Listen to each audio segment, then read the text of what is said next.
Good evening and welcome to the webinar on the most important part of a workout. This is really going to be one of the most important webinars that we've had.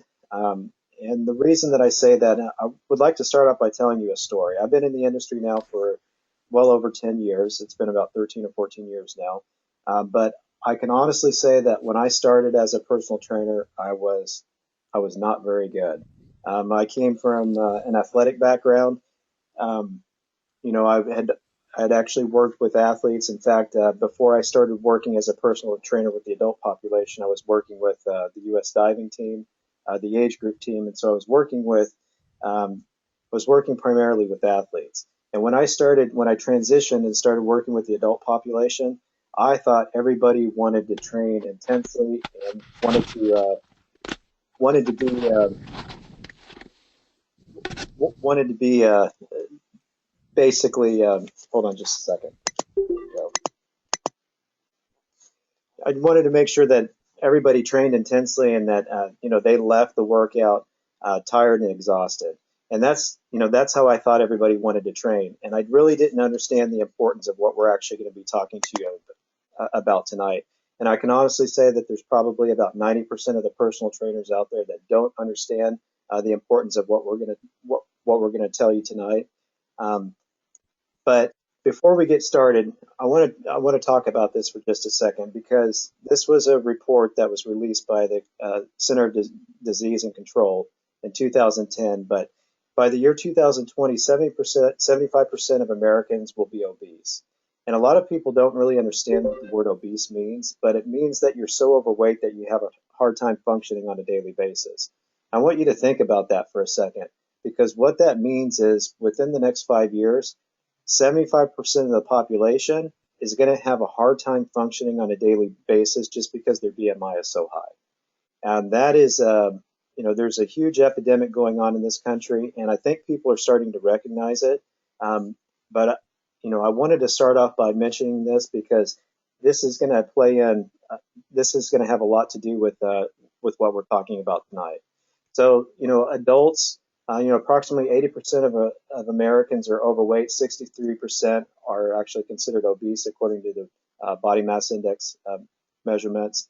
And, obesity rates have increased in 41 states over the last 4 to 5 years. 85% of adults believe that obesity is an epidemic now.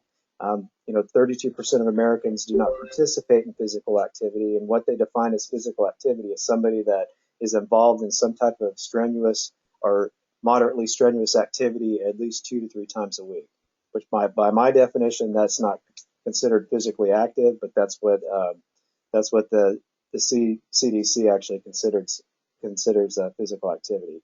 35 billion is spent on weight loss products and services every year, and this is really kind of uh, depressing. But children, this is actually going to be the first generation that is believed not to be able to outlive their parents. And there are 25 million. It's actually a little bit higher than that now. It's like closer to 30 million are overweight, and this has tripled since the 1980s. Now, why is that important? Well, it's going to have a lot to do with, like I said, what we're talking about tonight. But there's a really simple solution, and that's what we call the 5 fundamentals of health and fitness. These fundamentals are extremely important because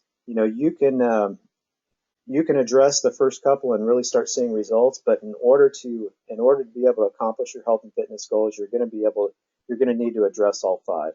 And the first one is one of the most important fundamentals, and that, of course, is nutrition. You know, between 60 and 80% of your results are actually based on what you're putting into your body. So you need to know approximately how many calories you're taking in. Um, you know, but more important than that is to make sure that you're actually timing and balancing your meals and stabilizing your blood sugar. So that's number one. Number two is cardiovascular training, or what we call aerobic training. And that's important because you need to make sure that you're keeping your heart rate in a specific zone, what we call your target heart rate zone, in order to maximize your results, in order to help you burn fat and use it as an energy source. The third fundamental is supplementation, and that really goes back to nutrition. If the problem is when typically when people are in a caloric deficit, they're also in what's called a micronutrient deficit. So it's really important to make sure that you're getting those micronutrients without the calories, and that's where supplementation comes into play. And it can be something as simple as a multivitamin, or calcium, magnesium, or zinc, or an omega complex.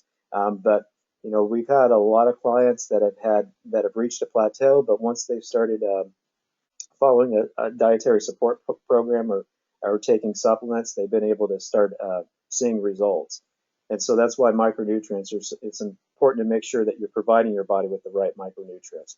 The fourth one is actually the resistance training, which we're going to get into a little bit tonight, but it's really number 4. And one of the resistance training encompasses a lot of different things. It's anything that involves resistance. A lot of people think it's just weight training, but that's only one aspect of it. And the last fundamental is coaching. And we all need a certain level of coaching. If you look at professional athletes, typically they're working with a nutritionist. They have a strength and conditioning coach. They have, if they're playing baseball, they've got a pitching coach or a catching coach. They've got a specialist and a group of coaches that are working with them in order to help them reach that elite level. And that's why coaching is so important. So I wanted to talk about the 5 fundamentals briefly, because it's so important to make sure that you're following an all-encompassing program in order to reach your health and fitness goals. So what we're going to talk about tonight is what is the most important part of a workout. And some of these statistics are a little bit staggering, but 70% of injuries occur within the first 4 to 6 weeks of starting an exercise program. I used to see this happen time and time again, where people would come in, especially at the beginning of the year. They would follow a program, for about 3 to 4 weeks, and then we didn't see them for 3 to 4 months. And I would go up and talk to some of these individuals, and I'd ask them, what happened? Well, they were either too sore, or they somehow they had injured themselves, or they had reached a plateau. But what I found after talking to a number of individuals is they just didn't know what to do. And so they either did one of two things. They either started lifting weights, or they started following a cardio program. And as a result of doing that, they started developing these motor dysfunctions and muscle imbalances, and eventually that led to injury, and that's why they stopped coming in. But this statistic is really interesting. But if you look at lower back pain, it affects 80% of adults, and it affects 90% of recreational activities. If you look at knee injuries, there's over 100,000 ACL injuries that occur annually. 90 or 70% are actually due to non-contact. And then osteoarthritis occurs at 10 times greater rate with ACL injuries. And females are actually 4 to 6 times more likely than males to develop ACL injuries. And it costs about $17,000 per ACL injury. That's with surgical repair, and it costs over $650 million annually. Now, these are just a couple of the injuries that we typically see. But Dr. Jason, what are some of the injuries that you typically see in your facility? Well, that's a great slide right there. It's very representative of a lot of people that come into my office. So low back pain, for instance, and along with that, first 4 to 6 weeks. So let's take your executive who sits all day in a conference room and then commutes, an hour each way, and then they go to the gym and they're being told to do squats, lunges, whatever it may be, and then lo and behold, they end up with back pain. Well, the problem is that their body just isn't ready to do the type of exercise that they're being asked to do. What's usually happening is their glute muscles have been turned off all day just from sitting, and then they go to the local gym and they're doing their own thing, and they usually hurt themselves, and then they just stop, and they may try it again the next January when that comes around. So and the same thing with the knee injuries. The greater than 100,000 ACL injuries occur annually. There you go again. It's usually, what I've seen is quad overactivity, and what happens is that person who's doing their squats, they're usually using their quads. They're not, once again, not being coached properly, and then you have a imbalance of muscle, and next thing you know, there's a torn ACL, and $17,000 later, I just realized I'm in the wrong business. That's exactly right. And you know what's interesting is most of these injuries actually occur in what's called the transverse plane during deceleration. It occurs when they're doing a complex movement and actually rotating through. And um, Yes.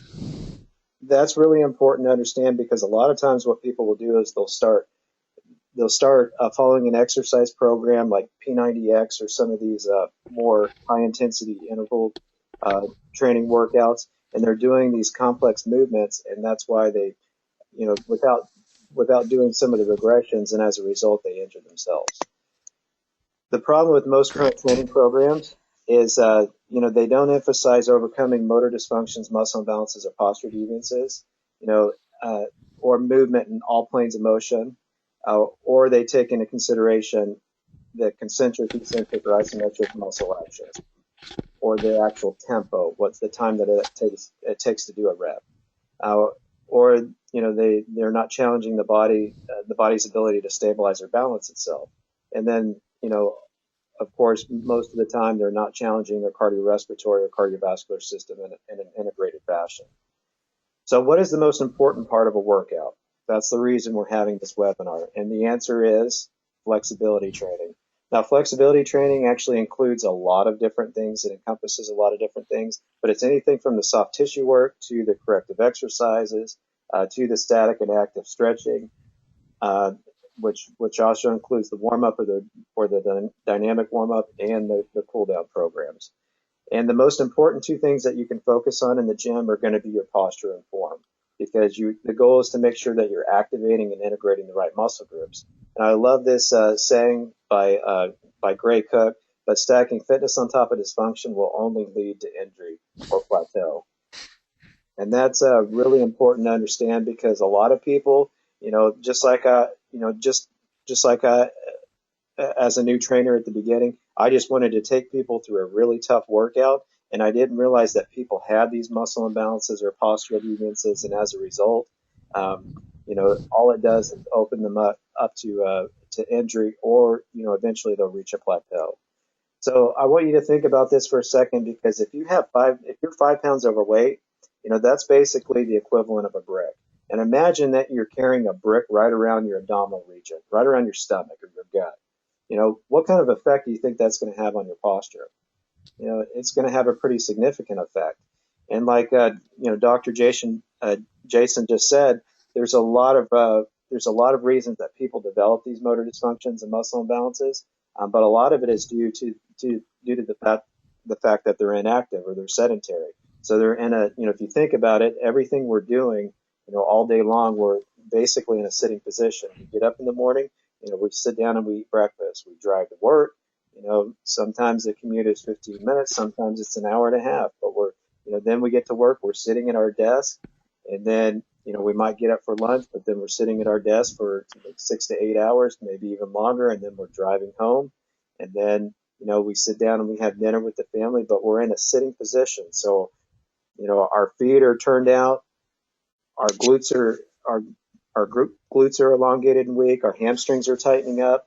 We develop an arch in our lower back, our shoulders are rounded and elevated. And so there's a number of things that happen that start creating these postural deviances. But your ideal posture ensures that you're actually making sure that you're developing the proper link tension relationship in your muscles. And I'm not going to get into this in too much detail, but just imagine that you have a rubber band.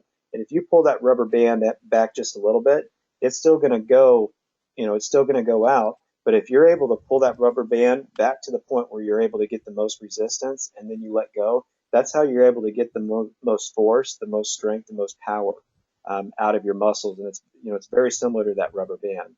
The key is to develop optimal neuromuscular efficiency, and those are just fancy words for your balance and coordination. But the goal is to try to increase the communication from your nervous system to your muscles to try to get those muscles to activate.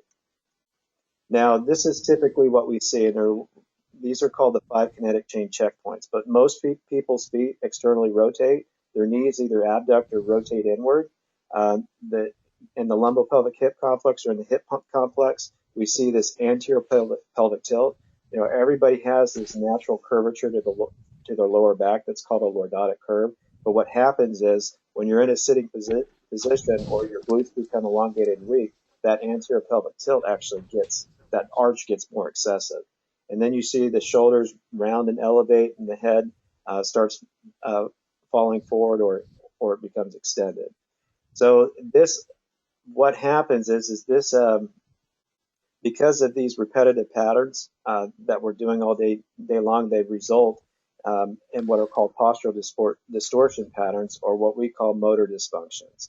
And as a result of developing these motor dysfunctions, we develop these muscle imbalances. And this is a good example of kind of understanding this. But if you're in a sitting position and your glutes are underactive and weak, you're going to develop that arch, and as a result, your hip flexors are going to tighten up, your hamstrings are going to tighten up, and then your glutes are going to become underactive, and then your quads are going to become dominant whenever you're doing any type of squatting exercises. And I'm going to let Dr. Sigler talk a little bit more about that, because he understands that better than anybody else. But I wanted to make sure that you understand that our posture is directly correlated. It's directly correlated to these postural distortion patterns or these motor dysfunctions that we're developing. Ideally, your posture should be just like this, where your feet are straight ahead and there's a neutral position at the ankle. The knees are in line with the feet. The hips are in a neutral spine with the lower abdominals, with the transverse abdominals drawn in, and the shoulders are actually neutral. Center in line with the shoulder is in line with the center of the hip joint, and then the head is neutral. So chin is tucked in, and center of the ear is in line with the center of the shoulder. Is it that easy, though? And the answer is no. And so without further ado, I'm going to turn it over to Jason to talk about what we can do to actually overcome these motor dysfunctions, muscle imbalances, or posture defenses. Jason, take it away. All right. Thanks, Michael. I appreciate that. First off, before we get started, though, I just want to send a quick shout-out to my fellow 5AN classmates here. I saw Landa's name pop up, so Landa, thanks for coming. And I think there's some other ones out there, too. But anyway, we already talked about Arasti a little bit. I don't want to spend too much time on Arasti, but when it comes to people that go into whatever gym, one thing Arasti does pride itself in is getting the athlete, and anybody who works out, in my opinion, as an athlete, is getting that athlete back into the gym or on the field or whatever it is that they truly love doing. And Arasti's track record is about 3 visits on average to be able to get that done. So that's about all I'm going to say about Arasti for right now. So more importantly, let's kind of get going here. Let me see if I can move that slide forward. I guess there's a little bit of a delay, Michael. Is that right?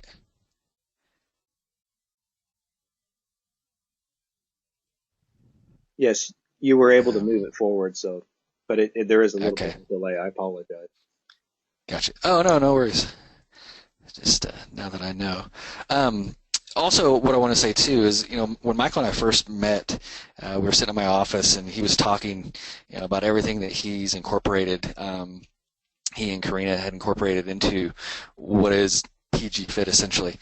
Just in the back of my mind, I was thinking, all right, these people have done everything that anybody who's wanted to do weight loss, nutrition, personal training, they've done all the action steps that need to be done, and they've brought this product to fruition.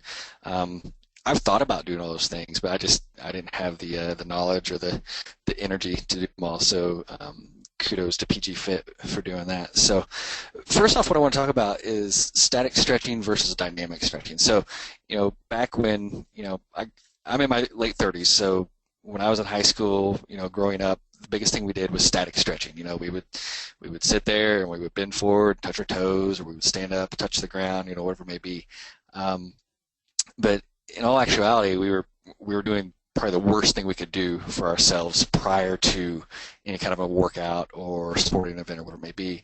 So there on the right side of the screen, you see the gentleman doing the dynamic stretch. So essentially a dynamic stretch is a controlled motion that simulates exactly what you're getting ready to do. So for, let's say, a baseball player, they're not going to sit there and statically stretch their tricep and their bicep. You see them doing it, but they're also warming up quite a bit too, as far as long toss, just nice subtle stretch or movements. That's also going to bring blood flow to the area. So the dynamic stretch is something that is starting to catch on more with the younger athletes that I see, and thankfully their coaches are on top of the literature showing that the dynamic stretch is the most important thing that you can do. So, those of you who are at PG Fit, this is exactly what we do in the morning before we start the actual workout. So, the next slide is specifically going to talk about static stretching. So we've all done it, we're all guilty of it, but we didn't really know we were in the wrong. So some of the latest research that's come out has actually shown that performing a static stretch prior to a sporting event or workout is actually going to decrease the amount of power you can produce by about 9%. So in turn, it's actually decreasing performance to the static stretching. And there was an article that just came out last year in the American College of Sports Medicine. It was entitled the Effects of Stretching on Performance. What they found is exactly what we just talked about, is that static stretching actually makes you worse in the beginning. So not that static stretching doesn't have a place, it's just not at the very beginning. So for everybody who is static stretching right now, you may want to rethink that and start doing some dynamic warm-up activities. And dynamic warm-up, it's simple to find. You can just Google it, and they're going to give you a whole list. Also, YouTube's great for anything you want to figure, to learn, and they're going to show you videos of whatever you want to see. The article from the American College of Sports Medicine was specifically talking about distance runners and sprinters, and it actually showed that there was better performance from the distance runners who there wasn't any kind of stretching prior to them performing. So all those years of us stretching, before an event, I guess it felt good, I guess, but it was maybe a waste of time for us, and it decreased our ability. So who knows? I mean, I maybe could have played, Division I football if that was the case. So I doubt it, but we're not like Michael, who, is a very effective diver. So kudos to him. So on the next slide, we already kind of talked about the dynamic stretching, but it's easy to do, and you're going to find yourself noticing that the simple motions that you do are enough to bring blood flow to the area, and it's going to start to increase your heart rate a little bit right before the workout begins. And then once you go into the workout, you generally don't get those those tweaks that you feel from performing what you're doing, and that goes back to being coached, the importance of having a trainer and not just doing this on your own, is that whatever you're going to do for that workout, your trainer is going to warm you up properly, just to combat any possibility of having any kind of a issue during the workout. So let's see. Okay, so is it bad to static stretch? No, it's not bad at all. It has its place. If you had to put a number or an order on these things, definitely what we do is we start with foam rolling. So I'm going to talk about foam rolling here in a second. But once again, all of us, all the PG Fit people, you guys grab a foam roller your first thing as soon as you walk into the gym in the morning. Next thing after the foam roll is going to be the dynamic warm-up, which is exactly what we do. Then we do the workout. And then Karina or Seth is going to hand you, the green band so you can do the static stretch after the workout. And me personally, I always like to foam roll after my workout too. Now sometimes I know time is of the essence, and we all can't do that, but thankfully I foam rolled this morning after the workout, so hopefully I won't feel it as bad tomorrow when I go to sit down. So let's talk about some foam rolling here. Okay, so I'm still amazed at how many people don't really know what a foam roller is, or they've never used a foam roller. I shared an article on my Facebook page just last night, of talking about the importance of foam rolling. It was one of my friends who posted it first, who in the back of my mind, he was, he's a fit guy, he's a really bright guy, and he's just now learning about foam rolling. I guess that was my fault. I never talked to him about it. I just assumed that, everybody knows what a foam roller is and the importance of a foam roller. But that's just not the case. So the importance of a foam roller is that, A, it is going to improve flexibility as well as your range of motion. It's going to help relieve any kind of restrictions that you have. It's also going to start increasing that blood flow to the area, so it's going to decrease the adhesions of the soft tissue, and it's going to be able to relax the muscle as it's being worked on. So that's essentially what I call self-myofascial release. There's a lot of other things you can use other than a foam roller, but a foam roller is a great place to start. So in the picture that you see through here, this white foam roller, if you see that, at Target or Walmart or something like that, don't waste your money on that, because it's just too soft, and you'll graduate away from that very quickly. The bottom one here in this corner is the black, fairly hard foam roller, and it's going to be beneficial for a long time to come with pretty much any body part that you're going to use it on. So it's also going to help relieve tension and stress. And I'm not sure who put fun and easy to use. I guess it is easy to use. I'm not sure about the fun part, but it is effective. So that's the key that we're going for right here. All right, so let's see. How do you use a foam roller? And I always tell my patients, there's really no right or wrong way to use a foam roller, which really isn't true. I end up telling that too. So the best way to use the foam roller is going to be slow and steady. Nothing really fast. People who've never used a foam roller, all they want to do is they want to get out, they want to get through the reps as quickly as they can so they can get off the thing, because it's kind of hurting a little bit. But more importantly, slow and steady, that's going to be the key for us.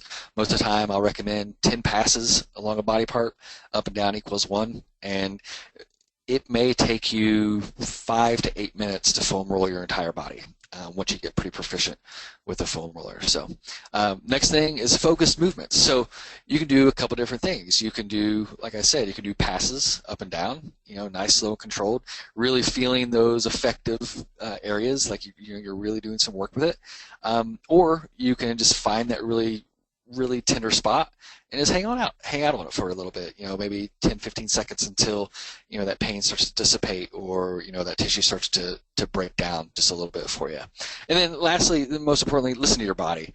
If you're doing a move or using the foam roller and something just doesn't feel right to you, then by all means stop, get a hold of somebody who's qualified to instruct you on using the foam roller before you keep going. A perfect example of that is I have a 22-year-old patient who he's been foam rolling, and he's getting great results with his hamstrings with it, and everywhere else he's using it, but he's starting to have wrist pain. And what it is he's using his wrist to support himself instead of his elbows, and then that's a problem. So he needed to tell me about that sooner rather than later. So just keep that in mind, that anytime you feel anything painful, like, man, that's not going to be good tomorrow, you need to stop. Now the foam roller, when you get on it, you're going to think the same thing, but it's kind of those feel-good hurts, if that makes sense to you.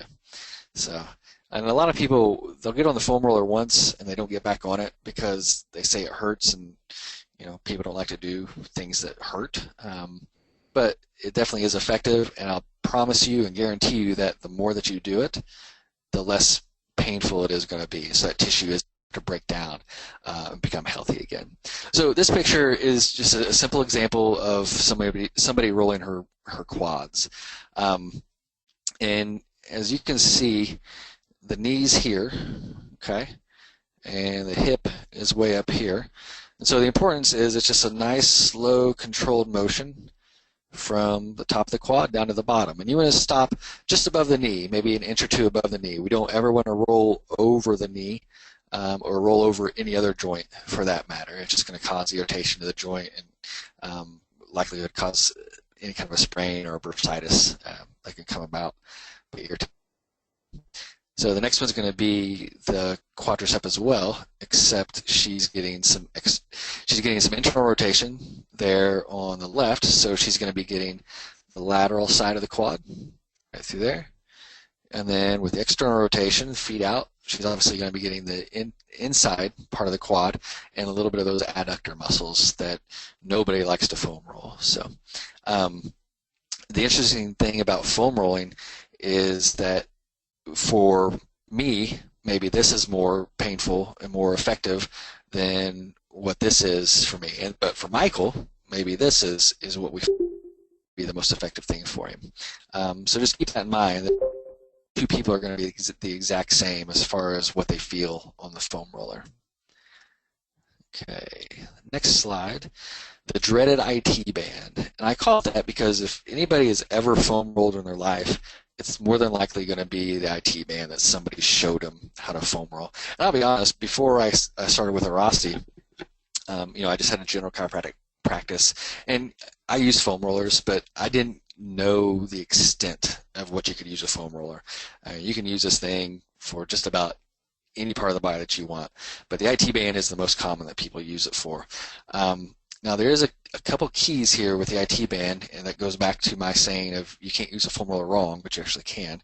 So right in through here is the hip, and there's a bursa sac right underneath, right on the other side of the hip. Now, if she were to roll further up the body through there, and right in that area, what she's going to do, she's going to start to produce a bursitis in the hip, which nobody wants, and it's going to be worse than this high IT band to begin with.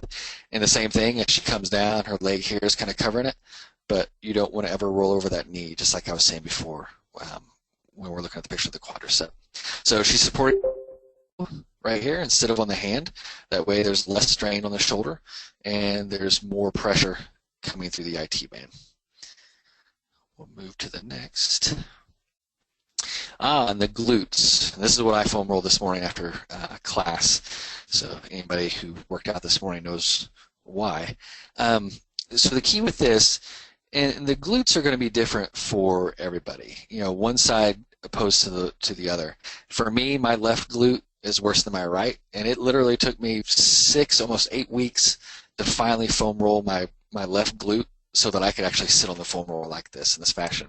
But what she's going to do is she's going to lean, put some pressure here on this right arm, right through there. She's going to cross the right leg over the left, and then she's catching the very top part of her glute right in through there.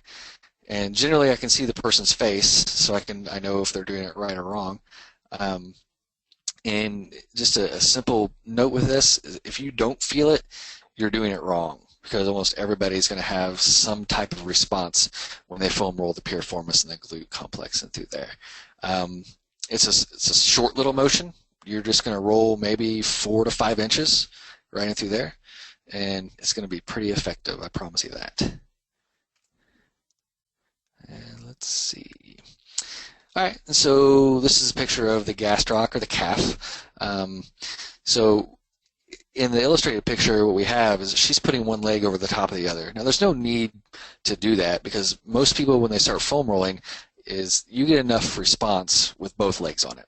Now, after time, like I was saying, you're going to start to graduate into more aggressive type of foam rolling, and this is one of those.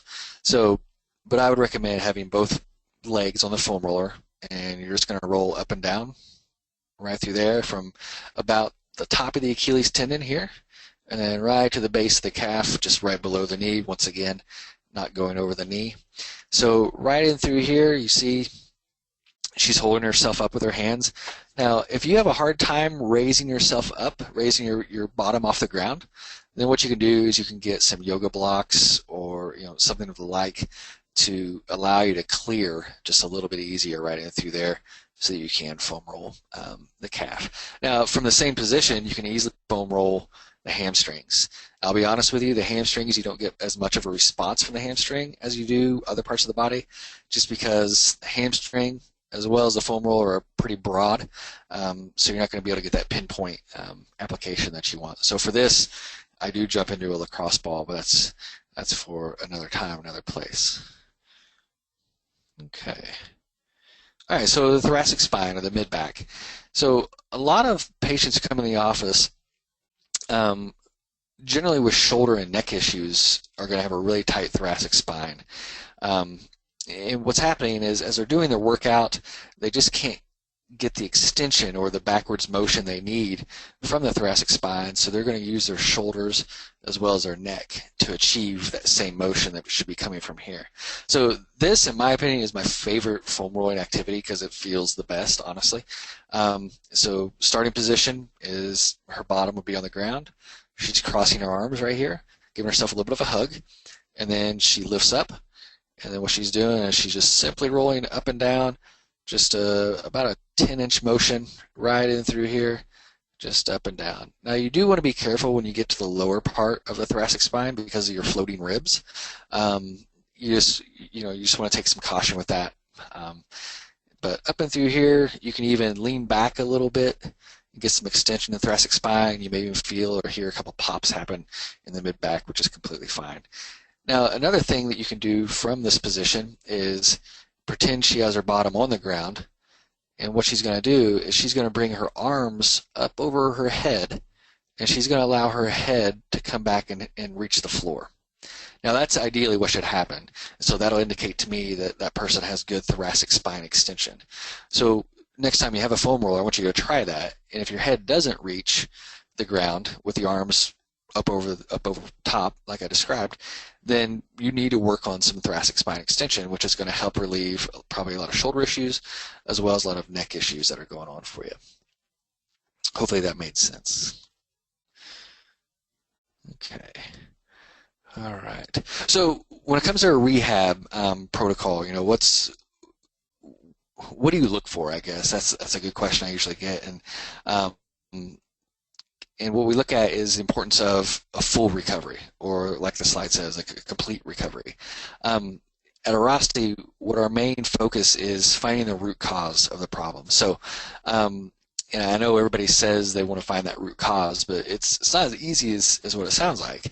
So let's take elbow pain as an example. So a patient comes into me, and I just actually had this happen today with, I would consider a very high-level athlete, comes in with medial elbow pain right in through here, so medial epicondylitis. He says it's been going on for about 6 weeks, and the problem actually is coming from his shoulder. The root cause is what's happening is that the muscles, the trap muscle through here, as well as the middle and the lower trap, his rhomboids, and pretty much that scapular retraction that people talk about and that shoulder blade control just isn't happening for him. So he's doing a lot of Olympic movements, weightlifting movements, and he just can't control the shoulder.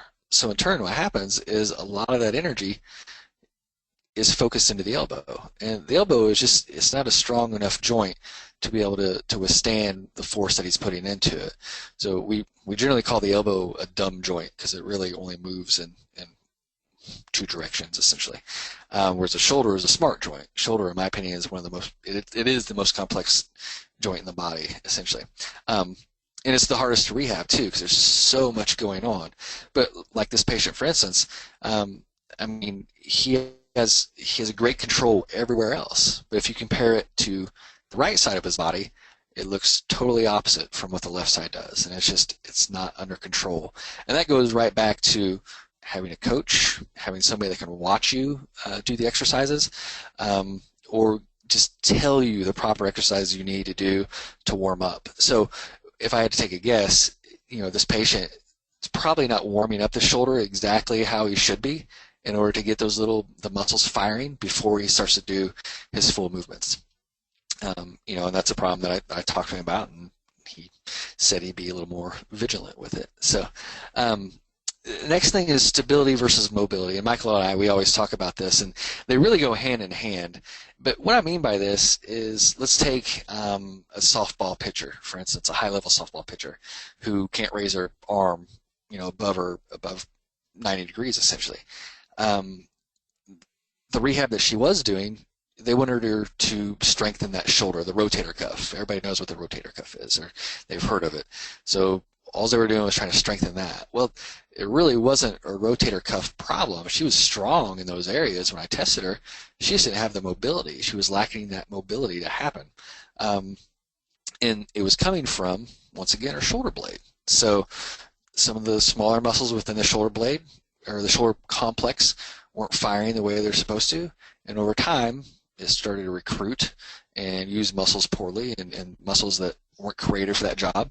And eventually, the pain syndrome comes on, and that's when they end up in my office. So the first thing we had to do is we had to get that patient mobile again. We had to get her back to 95% pain-free range of motion before we can even think about stabilizing. Otherwise, essentially, we're going to train a poor motion. And that goes right back to working out again, is if you don't have a qualified individual teaching you how to work out or showing you, things that you need to do, all you're going to do is you're going to train a poor motion. So take me, for instance, before I started working out at PG Fit, if you watched me try to do a hip hinge or a deadlift or whatever it may be, it was ugly. It didn't resemble any of those things. I didn't know what I was doing until somebody actually took me aside and said, okay, this is what needs to happen, and these are the muscles that are involved. And I'm talking, just a year and a half ago, I'm doing those things. I'm working out in the gym, just lifting weights, like I did in high school. And it's not very effective for somebody who's in his late 30s at this point. So proper rehab is going to help prevent reoccurrence of that injury.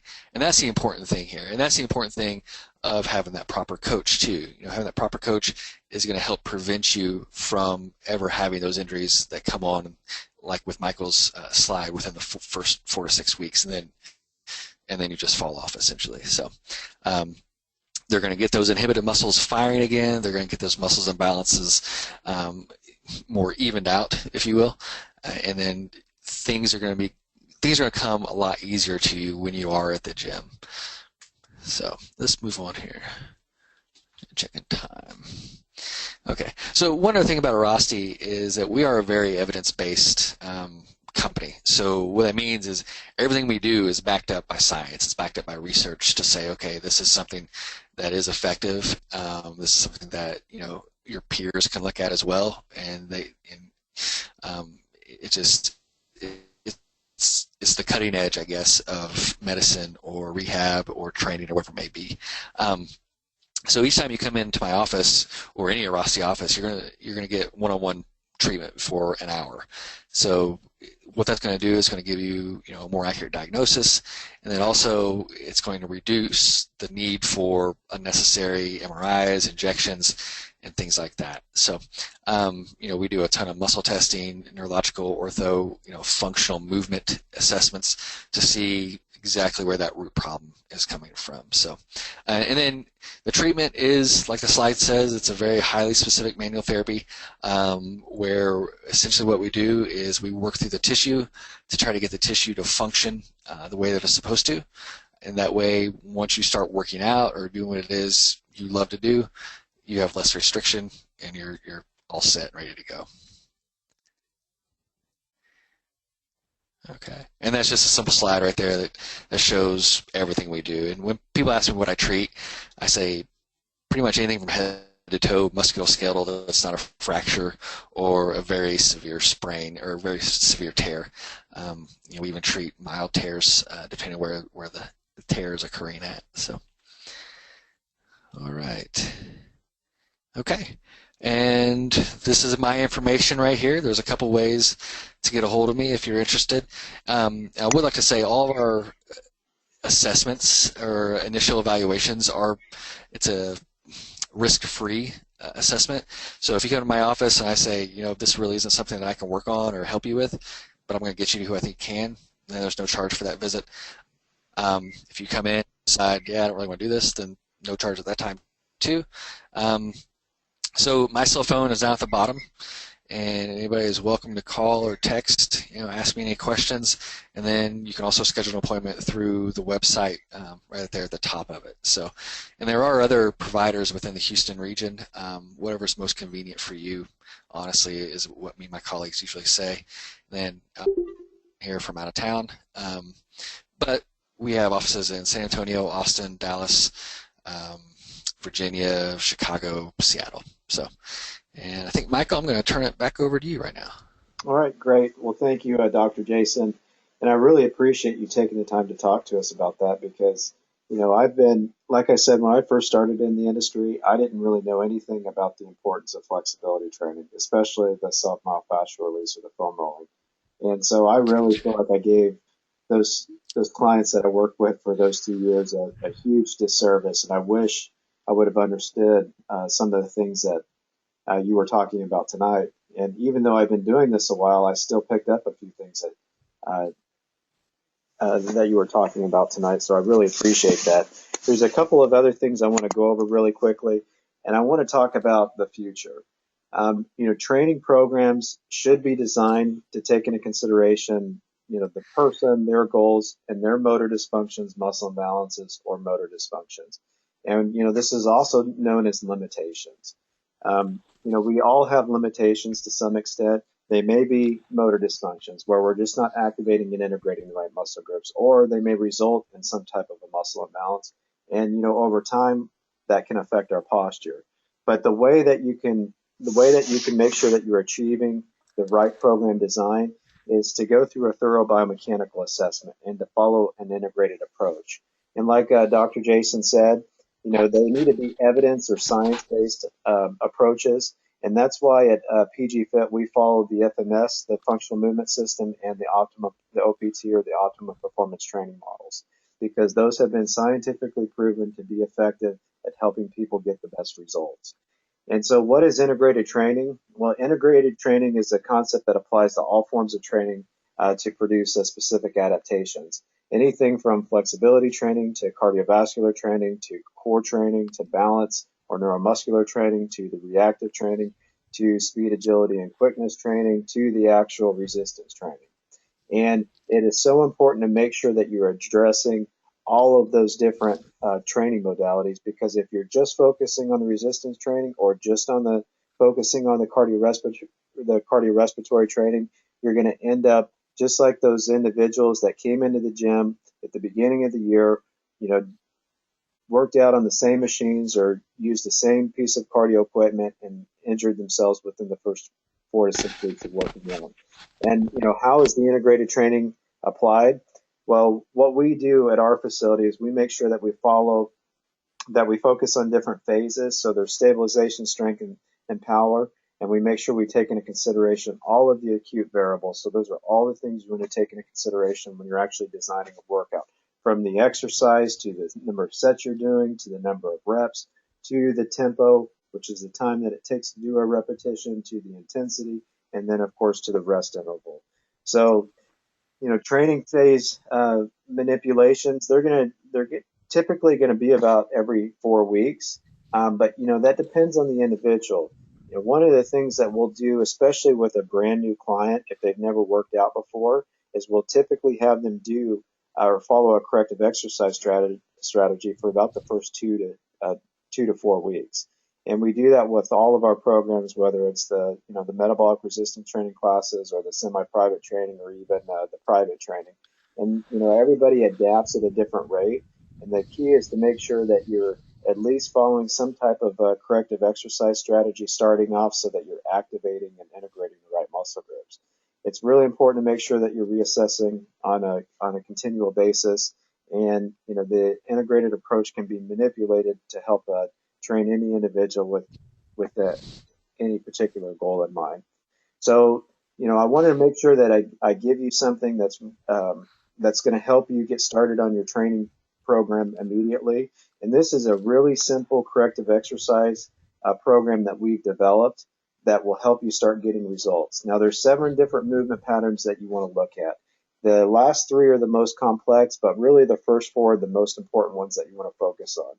And, typically what we have found, and this is evidence-based, it has been scientifically proven that if you have some type of a issue in your hamstring complex or through the shoulder girdle, if you don't correct those first, you're never going to be able to do a plank or a push-up or a lunge or a step-up or even some type of resisted squat correctly. And so that's why it's so important to address the first 2 and really the first 4 before you even focus on the later ones. Because typically what happens is people will come into the gym, they'll start doing deadlifts, or they'll start doing rows or planks or push-ups or lunges or step-ups or resisted squats without doing the proper corrective work. And so just to give you an idea, you know, what I would recommend is that you go through and you do anywhere between 2 and 3 sets of 15. Now, over on the right-hand side, we have the Metcons. You know, that would be 40 seconds of work, 20 seconds of active rest. But that reason that we use that 40 seconds is you should be able to do about 15 reps in 40 seconds, especially if you're doing it the right way. But the key is to make sure that you're activating the right muscle groups, and that's why it's important to do these correctives, and then you can progress to the actual exercise, and then from there you can progress to the actual movements. Now, a lot of people will never make it to the progressions, at least not for uh, the first month, and that's okay. And sometimes it takes a little bit longer than that. But the key is to make sure that you're using the right muscle groups. And so, for example, you know, the corrective exercises would be a Cook hip lift, where you're laying on your back and then you're doing a simple bridge movement where you're just extending through. You know, the quadruped reach backs are where you're on in a quadruped position, where you're on all fours and you're rotating through, really trying to get into scapular retraction and working on T-spine rotation. You know, with the orange, it's the cat and the dog, where you're just really working on drawing in your abdominal muscles and focusing on your breathing. A majority of people have dysfunctional breathing patterns, so that's a really simple exercise to help you start activating the intrinsic muscles in your core. With red, it's just working on core stabilization and making sure that you're able to start moving your upper body out to a point where you're able to start applying a little bit more weight. And then with blue, that's where you're really starting to work on opening up the hip complex by doing like a pulsed hip flexor mob with a rotation. And then you can start focusing on knee grabs, working on uh, getting your knee up to your chest and kind of stretching out that lower back. And then the last part is where you can get into uh, where you can actually focus on your squat mechanics. A lot of people will just go right to these more complex exercises where they're doing a squat without doing the really simple exercises that are going to really help them get the best results. I'm going to go ahead and stop the recording, but I would like to go ahead and open it up to Q&A. So give me just a second. Again, I want to thank everybody for joining us and taking time out of your busy evening. I really appreciate you attending, and we'll go ahead and